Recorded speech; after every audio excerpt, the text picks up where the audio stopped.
We're going to start then with the release of that disturbing new Human Rights Watch report revealing that Saudi border guards have killed potentially hundreds of Ethiopian migrants and asylum seekers trying to cross through Yemen into Saudi Arabia. From using explosive weapons indiscriminately to asking people where they want to be shot before then shooting them at close range, the findings could amount to crimes against humanity if committed in the context of a widespread Saudi government policy to murder migrants. For more on this, the author of that report, Nadia Hardman, joins us on the program. She's a researcher in the Refugee and Migrant Rights Division of Human Rights Watch. Nadia, thank you very much for joining us today.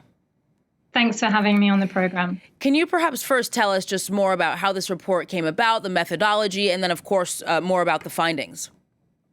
Yeah, look, we've been documenting killings at the border between Yemen and Saudi Arabia since 2014, but previously they were occasional and infrequent. But what we've really noticed in the last 2 years is a massive escalation, such that we are now saying that there are widespread and systematic attacks against Ethiopian migrants and asylum seekers who are trying to cross the border.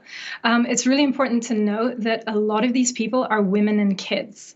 I talked to 42 migrants and asylum seekers who tried to cross this border from March 2022 and June 2023, and what they describe is horrifying. We're talking about the use of explosive weapons against large groups of people trying to cross. And then with smaller groups, we've documented shootings by Saudi border guards at close range. Sometimes Saudi border guards would approach the survivors and take them to horrifying detention centers, beat them.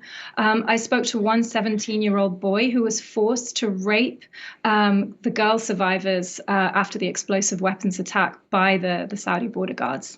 So, Nadia, you said that Human Rights Watch had kind of documented sporadic findings that were similar in the past, but already in October of 2022, special UN rapporteurs and working groups had also revealed that Saudi forces were purposely firing on migrants, killing over 400. So given those past accusations, as well as the scale and the duration of these new revelations, why do you think it's taken so long for this information to be brought to the attention of the world? Look, I mean, I honestly don't know. As you've noted, these findings, these abuses have been on record now since October of last year, and the Saudi authorities have just simply issued a denial and have not conducted an investigation. I think it's largely because this is an remote, inaccessible part of the world. And one of the things that we've tried to do in our report is really bring it to life. So we've conducted a digital investigation as well and really mapped the area. We've analyzed, over 300 videos and photographs and plotted Saudi border guard posts all along this border, found burial sites which have grown in size over the last year. To really sort of, show the world that this is happening, but as I said, to bring it to life. What are some of the push factors that are driving Ethiopian migrants and asylum seekers to flee? Look, it's estimated that over 750,000 Ethiopian migrants actually work in Saudi Arabia. There are job opportunities that people are trying to access. Some people are also trying to flee the brutal conflicts in northern Ethiopia and really feel that they have nowhere else to go. There are, domestic worker opportunities for women and girls. There's the construction industry generally for men and boys. There's daily labor. There are jobs that people, are trying to get to inside Saudi Arabia. And Saudi Arabia does employ, we know, a large portion of migrant labor. There is also the fact that this is a smuggling route really facilitated by a network of smugglers and traffickers, who promise Ethiopian migrants all sorts of opportunities, but then extort them, bribe them, sometimes sexually assault them on the way. And we've also described how the Houthi forces in the north that control the part of Yemen that borders Saudi Arabia are also facilitating and securitizing this area, and sometimes, taking Ethiopian migrants and asylum seekers to detention centers and abusing them there also. It's just a really brutal, lethal route. So according to other reports, there are tens of thousands of Ethiopians that are being detained by Saudi officials as well because they lack residency permits. I want to know, can you tell us what the asylum system is like in Saudi Arabia? Is it a right that is indeed theoretically guaranteed to those who do make it there?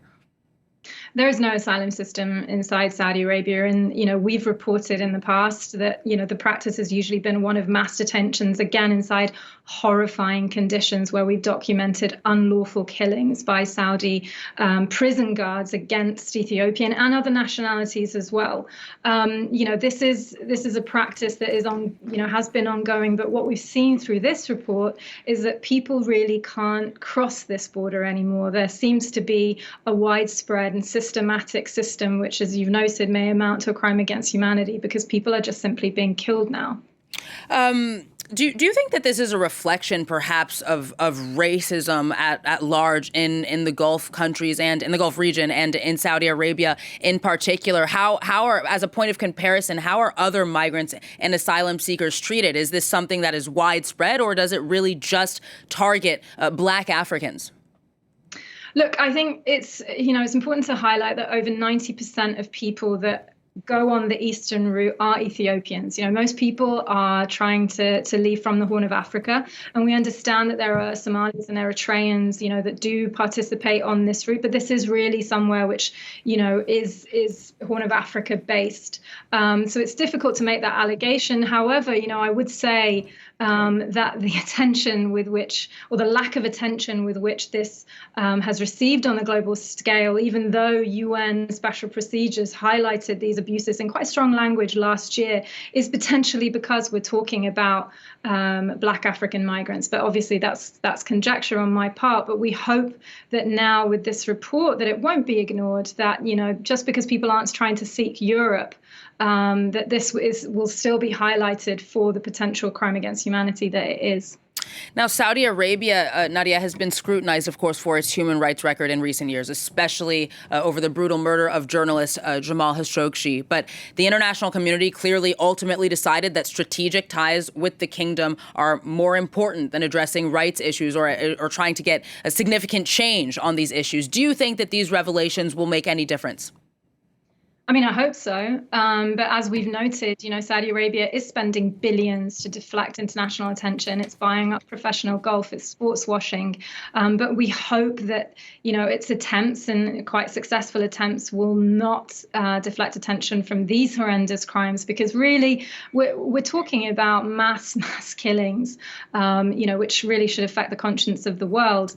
But it remains to be seen. And we call on governments and we call on the UN to establish an independent mechanism to assess whether the killings amount to a crime against humanity. But really, we call on the Saudi authorities to immediately cease targeting migrants and asylum seekers, women and kids, at their border with Yemen.